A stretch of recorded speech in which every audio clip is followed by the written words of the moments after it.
The slave markets of Kepler Station reeked of desperation and broken dreams. Zara pressed herself against the cold metal bars of her cage, watching as potential buyers examined the merchandise with calculating eyes. Her once proud uniform hung, in tatters, the insignia of the Alteran Royal Guard barely visible beneath layers of grime and dried blood. 3 months had passed since the fall of Altara Prime. 3 months since the consortium forces had overwhelmed her world's defenses and reduced its people to chattel. Zara had been among the elite guard protecting the royal family when the final assault came. She had fought until her weapon ran dry, until her armor cracked, until unconsciousness claimed her. When she awoke, she was already in chains. The auctioneer's voice boomed across the marketplace as he called for bids on a Vorthan engineer. The blue-skinned male went for 8,000 credits to a mining corporation. Next came a Delthani female, sold to a pleasure house for 12,000. Each sale drove home the reality of Zara's situation. She was no longer a person. She was property. Next up we have Lot 47, the auctioneer announced, gesturing toward Zara's cage. Alteran female, military background. Some fight left in her, but nothing that can't be broken with proper training. Bidding starts at 500 credits. Zara straightened her shoulders, refusing to show weakness even in her darkest hour. The crowd of buyers barely glanced in her direction. Alterans were common in the slave markets these days since the consortium's conquest. Their reputation for stubbornness and pride made them difficult to manage, driving down their value. "Do I hear 500? The auctioneer called out. Silence stretched across the market.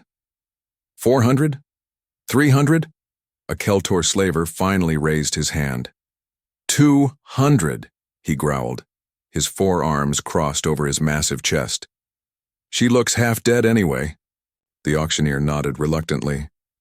200 from Gulak the Breaker. Any other bids? Zara closed her eyes, knowing what awaited her in Gulak's fighting pits. She had heard the stories whispered among the other slaves, warriors forced to battle to the death for the entertainment of crowds. Those who refused were tortured until they complied or died trying to resist. 200 going once, the auctioneer called. Going twice. 5,000 credits. The voice cut through the marketplace chatter like a blade. Every head turned toward the source, including Zara's. Standing at the edge of the crowd was a figure she had never seen before. The being was bipedal, roughly her height, with pale skin and strange hair covering only the top of his head. His clothing was simple but well-made, and his eyes held an intelligence that seemed to pierce through the chaos around them. Gulak snarled, his mandibles clicking in irritation. What trickery is this? 5,000 for Alteran scum? The strange being stepped forward calmly. No trickery. 5,000 credits for the Alteran female. The auctioneer stammered, clearly caught off guard by the unexpected bid. Yes, well, 5,000 from the human. Do I hear 6,000? Human. Zara had heard that word before, whispered in the corridors of the royal palace. A species that had recently emerged onto the galactic stage, though few took them seriously. They were considered primitive by consortium standards, barely worthy of notice except as a curiosity. Gulak's eyes burned with fury, but he shook his massive head. Bah! Let the fool waste his credits on worthless stock. Sold to the human for 5,000 credits, the auctioneer declared, bringing his gavel down with a sharp crack. As the crowd dispersed, the human approached Zara's cage. Up close, she could see details that set him apart from every species she knew. His eyes were a startling blue color, and his facial features were strangely symmetrical. When he spoke, his voice carried an odd accent she couldn't place. My name is Marcus Chen, he said quietly, producing a credit chip to complete the transaction. I know this must be confusing and frightening, but I want you to know that things are going to be different now. Zara studied his face, searching for deception or hidden cruelty. She had learned not to trust kind words from those who held power over her. Yet something in his expression seemed genuine almost. Sad? The cage door swung open with a metallic screech. Marcus stepped back, giving her space to emerge on her own terms. You don't have to be afraid, he said. I'm not going to hurt you, Zara climbed out slowly, her muscles aching from weeks of confinement. She stood before this strange human, uncertain what to expect. Every fiber of her training told her to remain alert, to watch for weakness she could exploit. But Marcus made no move to restrain her or assert dominance. "Why?" she asked, her voice hoarse from disuse. "Why pay so much for a broken soldier?" Marcus's expression grew thoughtful. "Because I don't see a broken soldier when I look at you. I see someone who has been treated as less than they are, valued far below their true worth." He paused, meeting her eyes directly. "My people have a saying. The true measure of a civilization is how it treats those who have fallen." The words stirred something deep within Zara's chest, a feeling she thought had died with her world. Hope. It was dangerous to feel hope as a slave, yet she couldn't help but wonder if this human might be different from every other being she had encountered since her capture. As they walked away from the slave market together, Zara noticed how other species looked at them with a mixture of confusion and disdain. None seemed to understand why a human would pay premium prices for what they considered damaged goods. Marcus seemed unbothered by their stares, maintaining his steady pace as he led her toward the station's docking bays. "Where are we going?" Zara asked. "Home," Marcus replied simply. "Or at least the closest thing I can offer you to one." For the first time in months, Zara allowed herself to believe that perhaps her story was not yet over. Marcus's ship was unlike anything Zara had expected. The vessel was sleek and functional, with clean lines that spoke of advanced engineering. As they boarded through the cargo bay, she noticed the walls were adorned with strange symbols and images that seemed to tell stories of distant worlds and impossible achievements. "This is the Endeavor," Marcus explained as they made their way through corridors lit by warm, steady lighting. "She's been my home for the past 3 years while I've been traveling the galaxy." Zara remained silent, still processing the surreal turn her life had taken. The ship's interior was spotless and well-maintained, a stark contrast to the grimy slave transport vessels she had grown accustomed to. More puzzling still was the absence of restraints or locked doors. Marcus wasn't treating her like property at all. They entered what appeared to be a common area with comfortable seating and a food preparation station. Marcus gestured toward a chair and moved to what looked like a medical cabinet mounted on the wall. "You're injured," he observed, pulling out supplies that gleamed with advanced technology. "Those cuts on your arms need attention, and I suspect you haven't eaten a proper meal in weeks." Zara instinctively tensed. Medical attention from captors usually came with strings attached or hidden purposes. "Why are you doing this?" she demanded.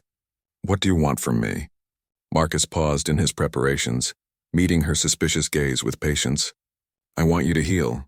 I want you to remember what it feels like to be treated with dignity." He held up a small device that hummed with energy. "This is a cellular regenerator. It will heal your wounds without pain, may I?" The question caught her off guard. When was the last time someone had asked permission before touching her? Slowly, she extended her arm. The device's blue light washed over her injuries, and she watched in amazement as cuts sealed themselves and bruises faded away. "My people recently made contact with the Galactic community," Marcus explained as he worked. "We've been observing for some time, learning about the various species and cultures out here. What we found troubled us deeply."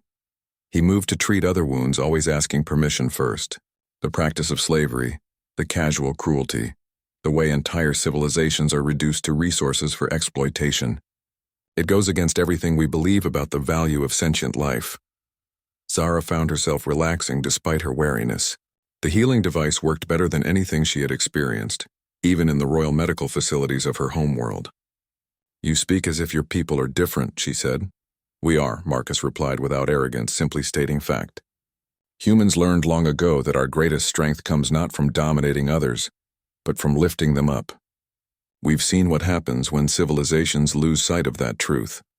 When the medical treatment was complete, Marcus moved to the food preparation area. Within minutes, the air filled with aromas that made Zara's mouth water involuntarily. She couldn't remember the last time she had smelled anything so appealing. "Protein synthesizer," Marcus explained, noticing her interest. "It can replicate the nutritional requirements for most known species. I've programmed it with Alteran dietary needs." The meal he placed before her was simple but perfectly prepared. As she ate, Zara felt strength returning to her body for the first time in months. The food was flavored with spices that reminded her of home, bringing tears to her eyes that she quickly wiped away. "You've studied my people," she observed. "I've studied many peoples," Marcus confirmed. "The Alterans were renowned throughout the galaxy as skilled warriors and noble protectors. Your military traditions were based on honor and the defense of the innocent. The Consortium's attack on your world was not just conquest. It was the deliberate destruction of something beautiful." Zara set down her eating utensil, overwhelmed by emotions she had been suppressing since her capture. "They're all dead," she whispered. "My unit, my friends, the royal family I swore to protect. I failed them all." "No," Marcus said firmly. "You fought against impossible odds. You stood your ground when others fled. The failure belongs to those who chose conquest over coexistence." He moved to a wall panel and activated what appeared to be a star map, points of light scattered across the three-dimensional display, some pulsing with different colors. "The galaxy is vast," Marcus continued. "The Consortium controls only a fraction of it, despite their claims of dominance. There are free worlds out here, places where the enslaved can find new purpose." "Free worlds?" Zara looked up from her meal. "The Consortium said they had conquered everything worth having." Marcus smiled, and Zara noticed it was the first genuine smile she had seen from anyone in months. "The Consortium lies about many things. They want people to believe resistance is futile, that their rule is absolute, but there are entire systems that have never bowed to their authority." He pointed to several pulsing blue dots on the map. "Independent colonies, allied federations, even some species that have successfully fought off Consortium advances. My people are working to establish connections with these free worlds, building a network of mutual support." "Why?" Zara asked. "What do humans gain from interfering in galactic politics?" "We gain what every species should have," Marcus replied. "The right to exist without fear, to grow and explore and create without oppression. When civilizations are enslaved, the entire galaxy becomes smaller and poorer."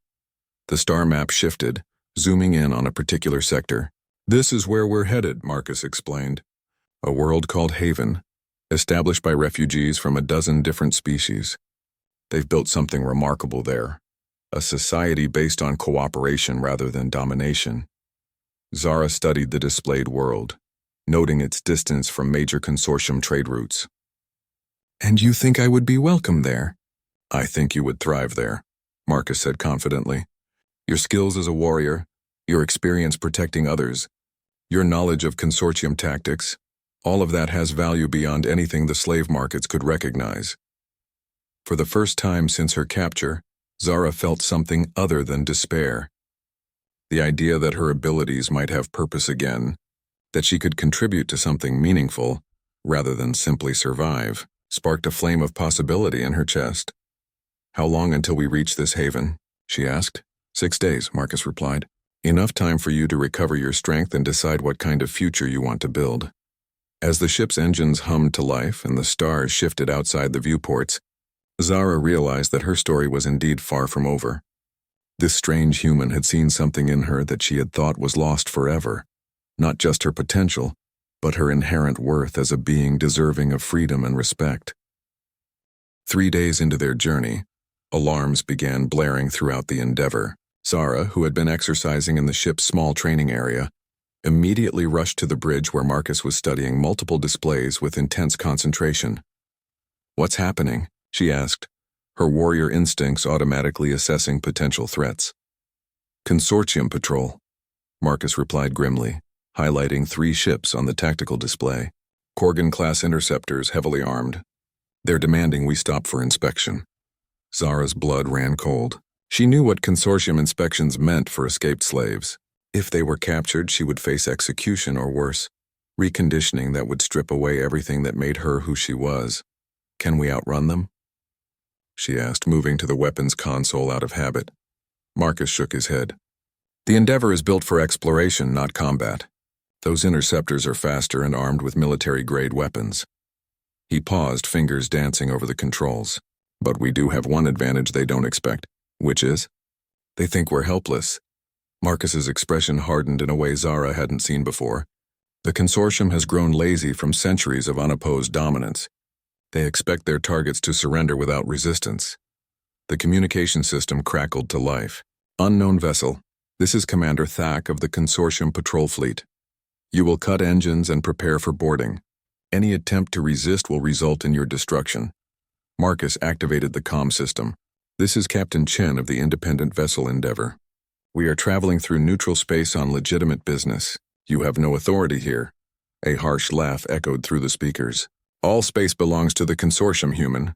Your primitive species hasn't learned that lesson yet, but you will. Cut engines immediately or face the consequences. Zara watched Marcus's jaw tighten. When he spoke again, his voice carried a steel she recognized from her own officers during desperate battles. Computer, activate Directive 7, he commanded. The ship's lighting shifted to a red emergency configuration, and panels throughout the bridge began reconfiguring themselves. What had appeared to be a peaceful exploration vessel was rapidly transforming into something else entirely. Impossible. Zara breathed as weapon systems emerged from hidden compartments and defensive shields powered up. This ship is armed? My people learned long ago that hoping for peace requires preparing for war, Marcus explained, his hands flying over controls that had suddenly become far more complex. The Endeavor appears harmless by design, but she has teeth when needed. The lead consortium ship fired a warning shot across their bow. Final warning, human. Surrender now or be destroyed. Marcus's response was to engage the ship's previously hidden engines. The Endeavor leaped forward with acceleration that pressed Zara back into her seat. On the tactical display, she watched their ship's signature change as advanced stealth systems engaged. Targeting solution acquired, the ship's computer announced in a calm voice. Fire, Marcus commanded. What happened next defied everything Zara knew about human technology. Beams of coherent energy lanced out from the Endeavor with precision that would have impressed her own world's military engineers. The first consortium ship's shields collapsed under the assault, and its weapon systems erupted in spectacular explosions. How is this possible? Zara gasped. Humans are supposed to be a primitive species. Marcus's smile was grim as he maneuvered their ship through the remaining interceptor's return fire. That's what we want everyone to believe. The galaxy underestimates us because we appear peaceful and cooperative. They don't realize that our greatest achievements have always come from working together against impossible odds. The second consortium ship moved to flank them, but Marcus had anticipated the maneuver. A spread of missiles emerged from concealed launchers, each one guided by targeting systems that seemed to predict their enemies' movements. The interceptor's point defense systems managed to destroy half the missiles, but the rest penetrated its shields and crippled its engine systems. Unknown vessel, came a panicked transmission from the third ship. This is Commander Thak. We withdraw our demand for inspection. You are free to continue. Negative, Marcus replied coldly. You threatened my passenger and my ship. You attempted to enforce illegal authority in neutral space. There are consequences for such actions. The remaining consortium ship tried to flee, but the Endeavor's speed was overwhelming. Within minutes, Marcus had disabled its engines and weapons, leaving it drifting helplessly in space. This is your warning to take back to your superiors, Marcus transmitted to the crippled ships. Humans are no longer content to watch from the sidelines. We see the suffering your consortium causes, and we will not allow it to continue unchallenged. As they resumed course for Haven, Zara struggled to process what she had witnessed. Everything she thought she knew about humans had been turned upside down. The gentle healer who had tended her wounds was also a warrior capable of defeating consortium forces with terrifying efficiency. Your people, she said slowly. You're not what you pretend to be. Marcus powered down the weapon systems and the ship's peaceful configuration gradually returned. We're exactly what we appear to be, he corrected. We believe in healing, in cooperation, in the value of all sentient life. But we also believe that sometimes force is necessary to protect those who cannot protect themselves. The technology you just displayed, it's far more advanced than anything the consortium possesses. Human innovation has always thrived under pressure, Marcus explained. While the consortium grew comfortable with their dominance, we've been pushing the boundaries of what's possible. Our scientists, engineers, and strategists have been working together to develop tools that can level the playing field. Zara looked out at the stars, seeing them differently now. How many humans are out there? How many ships like this one? Enough, Marcus said simply. enough to make a difference when the time comes. The implications hit Zara like a physical blow. Humanity wasn't a primitive species stumbling onto the galactic stage. They were a hidden power, carefully observing and preparing while the galaxy dismissed them as irrelevant, and now they were beginning to act. "The slave you bought on Kepler Station," she said, understanding dawning. "That wasn't charity, was it? You're building something larger." Marcus met her eyes with an expression of complete honesty. "Every being deserves freedom, Zara. But yes, we're also building a network of allies who understand what's at stake. People who have suffered under consortium rule and are willing to fight for something better." "And you think I'm valuable to this network?" "I think you're valuable, period," Marcus replied. "But yes, your skills and experience could help save countless others who are suffering as you suffered." As the ship continued toward Haven, Zara felt the final pieces of her broken spirit beginning to heal. She had been cast aside as worthless, sold for the price of scrap metal, but this human had seen her true worth and given her something she thought was lost forever, a chance to fight for justice again. Haven appeared on the view screen like a jewel suspended in space. The planet's surface showed the organized patterns of planned settlements alongside vast stretches of untouched wilderness. Orbital stations moved in careful harmony around the world, their design reflecting the architectural styles of dozens of different species working together. "It's beautiful," Zara breathed, pressing closer to the viewport as they approached. "Wait until you see the surface," Marcus said with pride in his voice. "The settlers have built something truly remarkable." As they descended through the atmosphere, Zara could see the careful integration of different building styles and technologies. Altran crystal spires rose alongside Delthani biodomes and Vorthon mechanical complexes. Gardens and parks separated the different districts, creating a sense of harmony despite the obvious diversity. "How many species live here?" she asked. 47 at last count," Marcus replied, guiding the ship toward a landing pad near the planet's main settlement. Refugees, freed slaves, exiles who refused to bow to consortium rule. They've created a true confederation where every voice matters. The landing pad was busy with activity. Ships of various designs and origins came and went, their crews representing a stunning variety of alien species. What struck Zara most was the absence of guards or weapons. People moved freely, interacting without the fear or suspicion that dominated consortium space. As they disembarked, a small group approached to greet them. Leading the group was a tall, elegant female of a species Zara didn't recognize, with silver skin and eyes that seemed to hold starlight. Beside her walked a massive Keltor male whose friendly demeanor was completely different from the slavers she had encountered. "Marcus," the silver-skinned female called out warmly. "Welcome back to Haven. I see you've brought a new friend." "Zara, meet Dr. Lyra Stellaris," Marcus said, gesturing to the female. "She's Haven's head of refugee integration and one of the founders of this settlement. And this is Korth, our chief of security." The Keltor named Korth extended one of his forearms in greeting. "Any friend of Marcus is welcome here," he rumbled in a voice that was surprisingly gentle. "I was once property of the consortium myself, until humans showed me another way." Dr. Stellaris studied Zara with intelligent eyes. "Alteran Royal Guard, unless I'm mistaken. Your posture and bearing give you away." She smiled kindly. "We have a small community of Altarans here, survivors like yourself who found their way to freedom." "How did you know?" Zara asked, surprised. "I make it my business to understand the various military traditions," Dr. Stellaris replied. "Your people's service was legendary throughout the galaxy. The consortium's destruction of Altara Prime was an act of petty jealousy as much as conquest." They walked through the settlement's main plaza, and Zara was amazed by what she saw.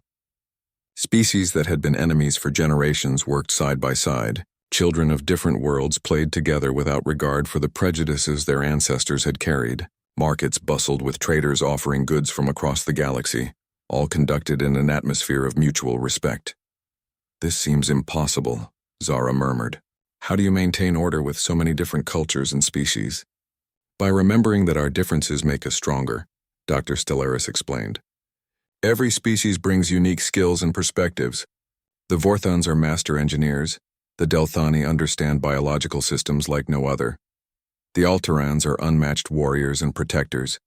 When we work together instead of competing, we achieve things none of us could accomplish alone." They stopped at a large building that served as both a community center and government complex. Inside, representatives from various species were engaged in animated but respectful discussion around a circular table. Our ruling council, Korth explained. Every major decision requires consensus from all represented species. It can be slow, but it ensures everyone's voice is heard.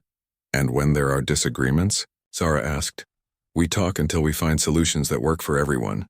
Dr. Stellaris said simply, it's a human concept they taught us, the idea that conflicts can be resolved through understanding rather than domination. Marcus led them to a quieter section of the building where a detailed holographic map showed Haven's surrounding star systems. This is what we're really building, he said, activating controls that revealed an extensive network of connections between different worlds. The Haven Alliance, Dr. Stellaris explained. Over 200 independent systems have joined our confederation. We share resources, technology, and mutual defense agreements. No single member world can be overwhelmed like Altara Prime was. Zara studied the map with a strategist's eye. The consortium must know about this. Why haven't they moved against you? They've tried, Korth rumbled with satisfaction. 3 times in the past year. Each attempt failed more spectacularly than the last. Marcus pointed to various defensive installations marked on the map. Human technology combined with the tactical knowledge of species like yours has created a defense network the consortium can't penetrate. They've learned to avoid our territory. But this is more than just defense, Dr. Stellaris added. We're actively working to free slaves and offer sanctuary to oppressed peoples throughout the galaxy. Every person we save weakens the consortium's power base. As they talked, Zara noticed other former slaves moving through the building. Beings who had been broken by their experiences but were now walking with purpose and dignity. She saw a group of young Alterans training in what appeared to be a martial arts form that combined techniques from multiple warrior traditions. They're teaching them to fight again, she observed. We're teaching them to protect themselves and others, Marcus corrected. Every person who finds freedom here becomes part of our mission to spread that freedom throughout the galaxy. Dr. Stellaris gestured toward a section of the map that showed recent rescue operations. Last month alone, we liberated 4 slave ships and rescued over 300 beings. The network grows stronger with each success. What's my role in all this? Zara asked, though she was beginning to understand. Whatever you choose it to be, Marcus replied. Some of our people prefer to focus on healing and rebuilding.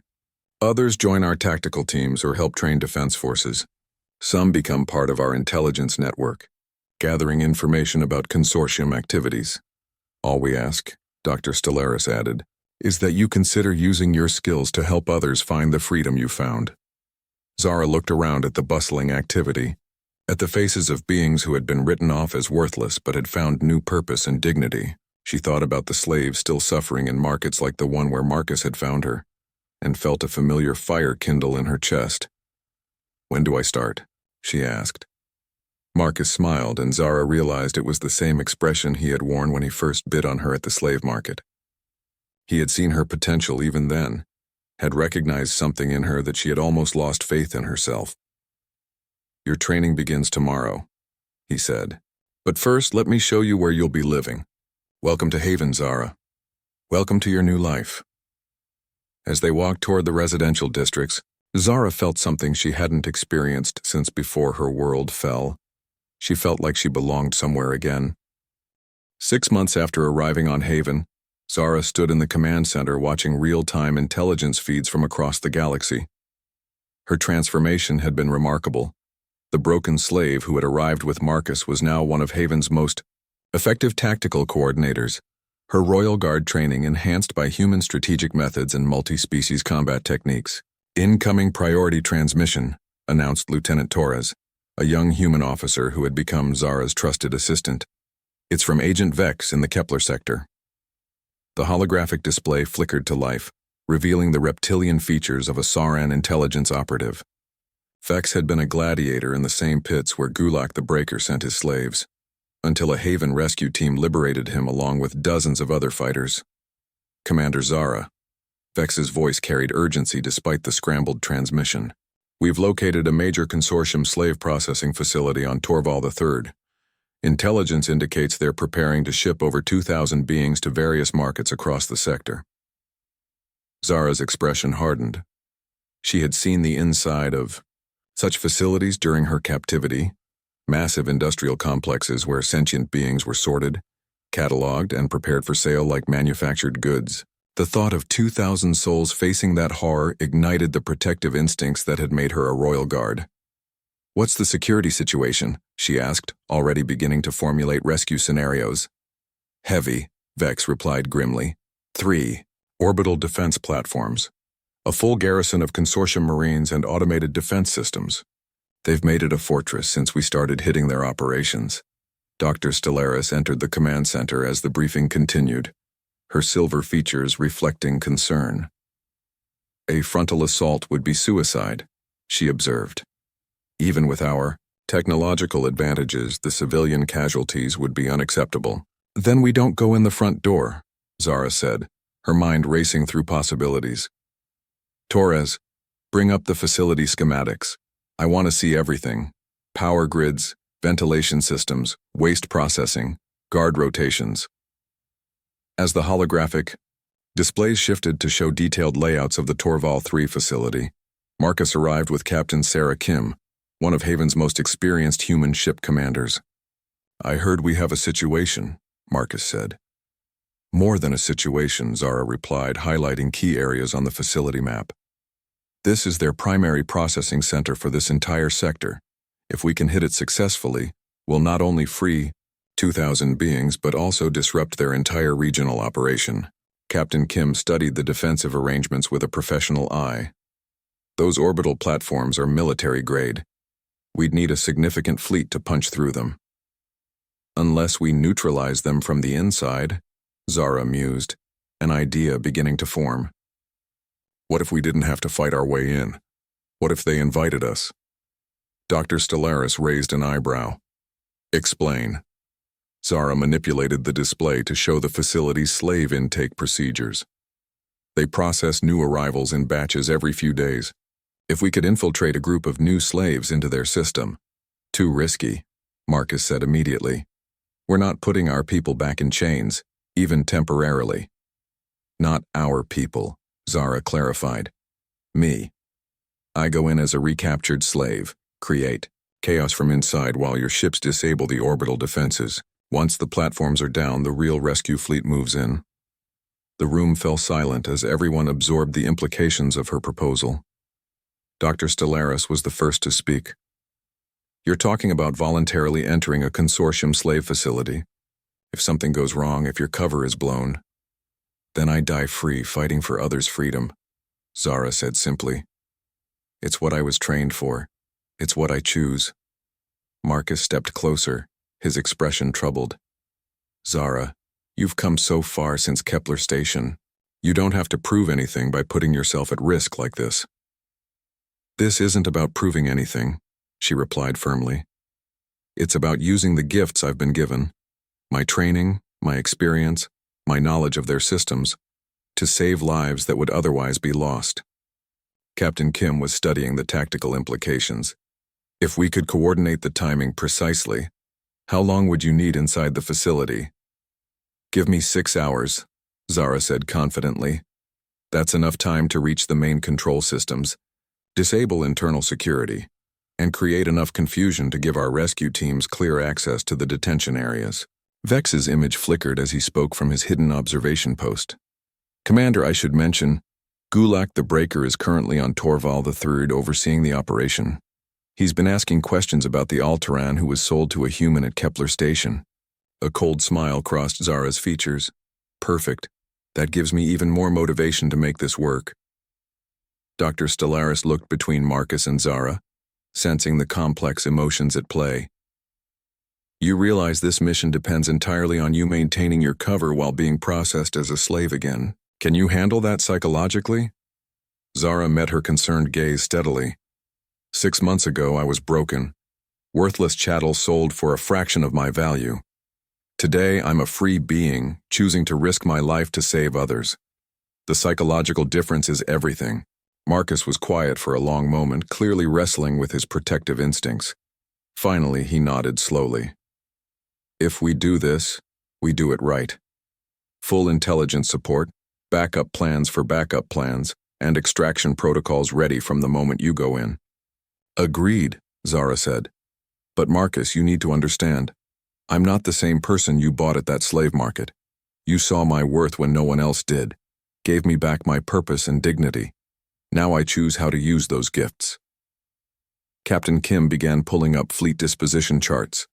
I can have a strike force ready in 48 hours, stealth ships to disable the platforms, heavy cruisers for the main assault, and fast transports for the actual rescue operation. Vex, how often do they process new arrivals? Zara asked. Every 72 hours, the Soran replied. The next batch is scheduled to arrive in 60 hours. Then we have our timeline, Zara announced. 48 hours to prepare, 12 hours to infiltrate, 6 hours to execute, and then we bring 2,000 souls home to freedom. As the command center erupted into focused activity, with officers beginning detailed mission planning, Marcus pulled Zara aside. Are you certain about this? She looked at him with the confidence of someone who had found her true calling. You taught me that my worth isn't measured by what others think of me, but by what I choose to do with my capabilities. This is my choice, Marcus. This is who I am. He studied her face and saw not the broken slave he had purchased, but the warrior she had always been beneath the surface. Then let's bring our people home, he said. The rescue of Torval III would be Haven's most ambitious operation yet, and Zara would be at its heart. No longer the discarded soldier sold for scrap prices, but the tactical genius whose true value was finally being recognized. The detention transport ship reeked of despair and unwashed bodies. Zara sat among 30 other recently captured beings, her hands bound with energy shackles that left visible marks on her wrists. To any observer, she appeared to be just another broken slave awaiting processing. Only the tiny quantum communicator hidden beneath. Her skin connected her to the Haven fleet waiting in the outer system. 3 days had passed since she had allowed herself to be recaptured by consortium forces in a carefully staged operation.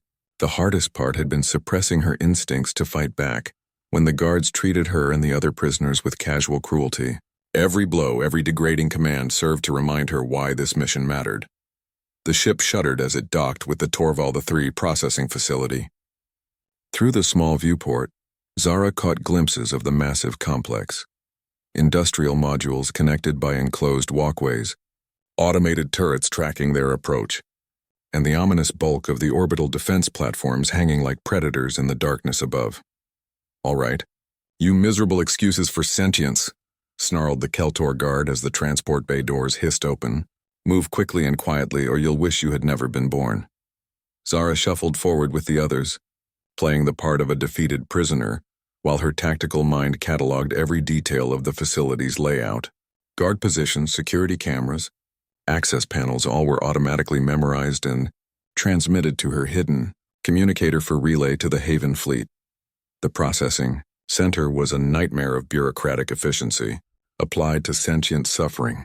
Beings were sorted by species, age, and physical condition. Medical scanners evaluated their health and market value. Those deemed too weak or troublesome were separated from the general population, and Zara tried not to think about their ultimate fate. When her turn came for evaluation, she made sure to display just enough defiance to be classified as difficult but valuable, exactly the category that would get her assigned to the high-security detention areas where the most dangerous prisoners were held. Those areas also happened to be closest to the facility's main control systems.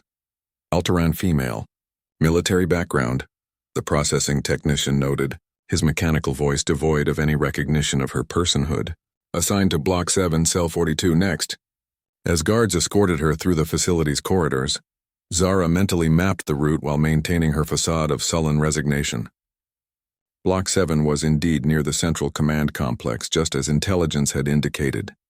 Better still, the guard rotation seemed predictable, and several access panels she passed showed signs of poor maintenance. Her cell was a cramped metal box barely large enough for her to lie down. The energy barrier that served as a door hummed with lethal voltage. But Zara wasn't looking for a way out. She was looking for a way in. The ventilation grate above her head was exactly where the facility schematics had shown it would be. Hey, Altaran. called a voice from the cell across the corridor. Zara looked up to see a young Delthani female, her bioluminescent patches dim with malnourishment. "How long you been captured?" 3 months, Zara replied, maintaining her cover story. "You? 8 months. I was a medical researcher before they took me. Now I'm just inventory waiting to be sold." The Delthani's voice carried the hollow acceptance that Zara remembered from her own darkest moments. "What's your name?" Zara asked. "Kayla. Yours?" "Zara." "Don't give up hope, Kayla. Sometimes rescue comes from unexpected places." Other prisoners began joining the conversation, sharing their stories in whispered voices. A Vorthan engineer captured when his ship was raided. A Soran artist whose world had been pacified by consortium forces. An elderly Taraxan philosopher who had spoken out against slavery laws. Each voice represented not just a life stolen but potential loss to the galaxy. As night cycle approached and the facility's lighting dimmed, Zara prepared to act. The quantum communicator pulsed against her ribs, the signal that Haven's strike force was in position. In exactly 4 hours, Captain Kim's ships would begin their assault on the orbital platforms. Until then, Zara had to remain undetected while sabotaging the facility's defenses from within. Working with tools improvised from components of her cell's waste recycling system, she carefully removed the ventilation grate. The maintenance tunnels beyond were cramped but navigable, just large enough for someone of her size to crawl through. As she pulled herself into the darkness, she heard Kayla whisper from below. "Be careful, Zara. Whatever you're really doing, be careful." The young researcher had seen through her deception, but Zara couldn't spare time to wonder how. The ventilation system led exactly where the facility plans had indicated, directly over the main security control room. Through the grate below, she could see 2 technicians monitoring dozens of screens showing every corridor and detention block in the complex. Timing would be critical. She needed to disable the automated defense systems, unlock the detention areas, and create enough chaos to mask the arrival of Haven's rescue ships. But first, she had to deal with the guards. Using techniques Marcus had taught her about human special operations, Zara dropped silently into the control room behind the first technician. Her hands, strengthened by months of training, found the pressure points that would render him unconscious without permanent harm. The second guard turned just in time to see his colleague slump forward, but Zara was already moving. Years of Royal Guard combat training combined with Haven's enhanced techniques made the encounter brief and decisive. With the control room secured, Zara began her work. The facility's systems were complex but followed standard consortium protocols that she had studied extensively. Defense grid controls, detention field generators, communication arrays, all responded to her commands as authorization codes provided by Haven's intelligence network granted her access. The first phase of her sabotage was subtle.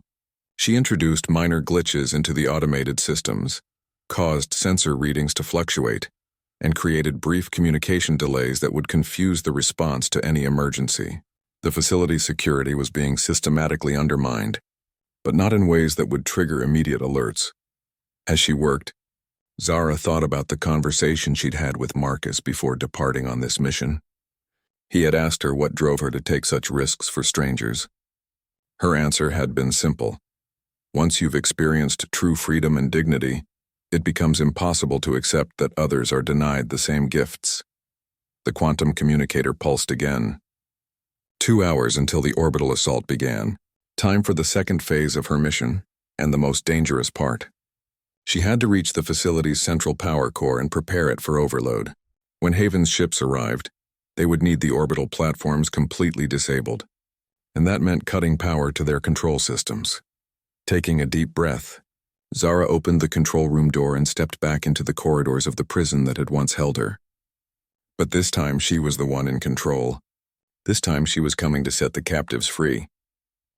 The power core chamber hummed with barely contained energy, massive conduits carrying power to every system in the facility, including the orbital defense platforms. Zara worked quickly at the central control console, her fingers dancing over alien interfaces as she prepared the cascade overload that would cripple the station's defenses without causing casualties among the prisoners. "I knew you were not what you seemed, Alteran." The voice behind her was like grinding stone, and Zara's blood turned to ice.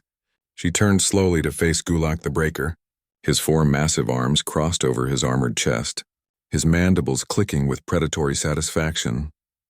The moment I heard about an Alteran being recaptured, I suspected it might be the one who vanished from Kepler Station, the Keltor continued. The human who bought you paid far too much for worthless slave stock. It made me curious. Zara straightened to her full height, no longer pretending to be a broken prisoner. Curious enough to let me walk right into your most secure facility? Curious enough to lay a trap, Gulak corrected. Did you really think your infiltration went unnoticed? We've been watching you since you arrived. The question is, what are you really after? The quantum communicator pulsed against her ribs. 1 hour until the orbital assault. She had to complete her sabotage and escape before Captain Kim's ships arrived, or the entire rescue operation would fail. Justice, Zara replied simply, something your people seem to have forgotten the meaning of. Gulak's laugh was a harsh rasp. Justice? I'll show you justice. Guards.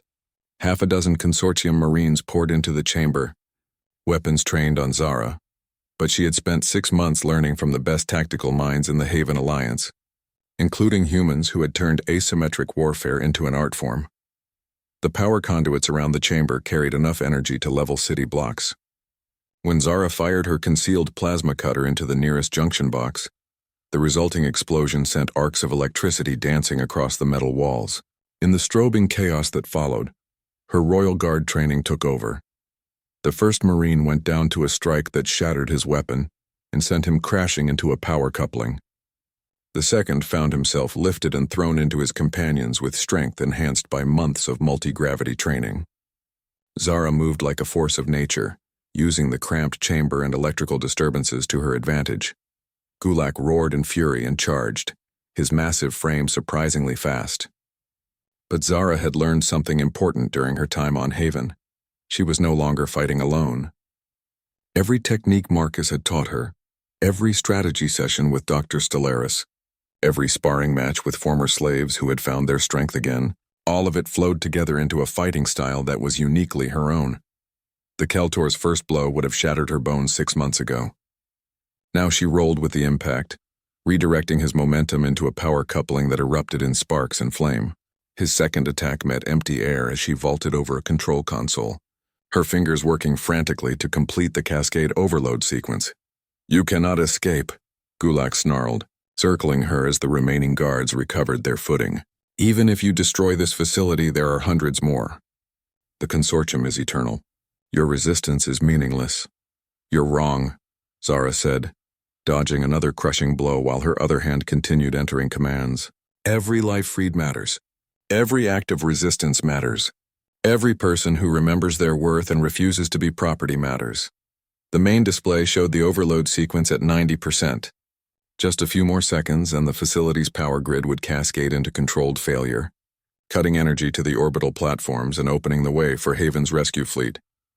Gulak seemed to sense her purpose and lunged desperately toward the control console, but Zara was already moving. Her combat training merged seamlessly with the technical skills she had developed. As the Keltor's massive form crashed into the controls, her final command executed successfully. The chamber plunged into emergency lighting as primary power died throughout the facility. Alarm klaxons wailed as backup systems struggled to compensate for the cascade failure. In the detention blocks, energy barriers flickered and died, freeing over 2,000 prisoners simultaneously. Now, Zara whispered as her quantum communicator pulsed with the final signal. The first indication of Haven's arrival was the brilliant flash of orbital defense platforms, exploding in silent fury against the stars. Captain Kim's stealth ships had struck with surgical precision, eliminating the facility's ability to call for reinforcement or resist the incoming rescue fleet.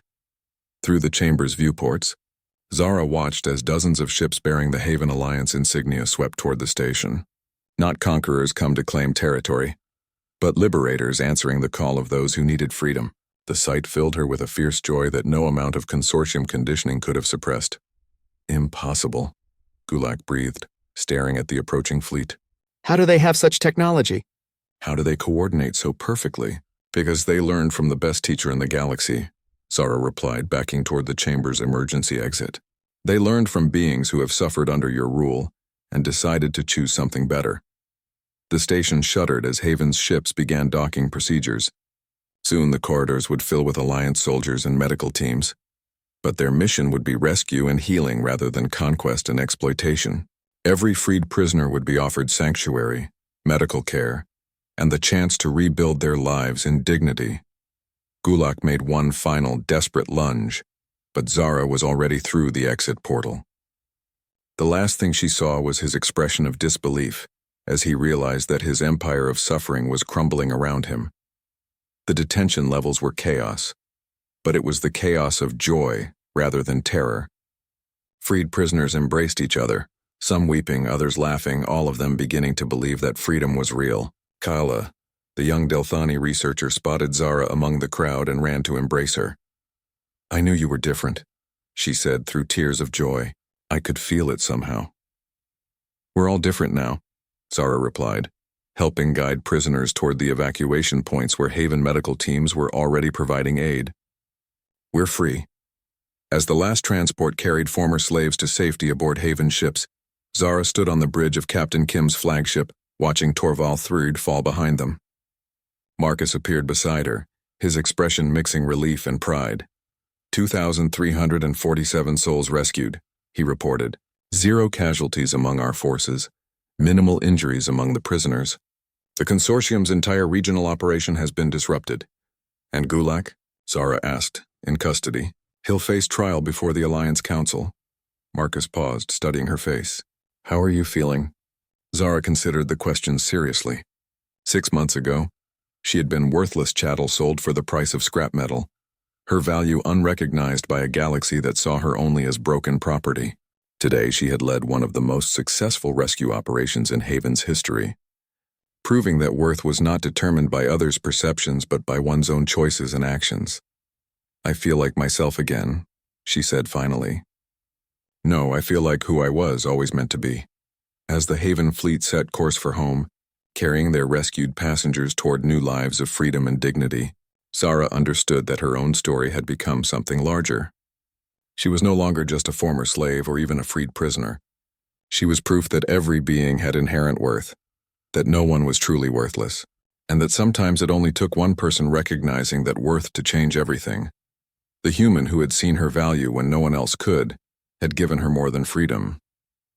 He had given her the chance to help others discover their own worth, to transform from victim to liberator, from the discarded to the indispensable. In the end, the greatest victory was not the destruction of a consortium facility or the rescue of thousands of prisoners. It was the simple truth that every soul had value beyond measure, and that value could never be taken away, only recognized, nurtured, and allowed to shine.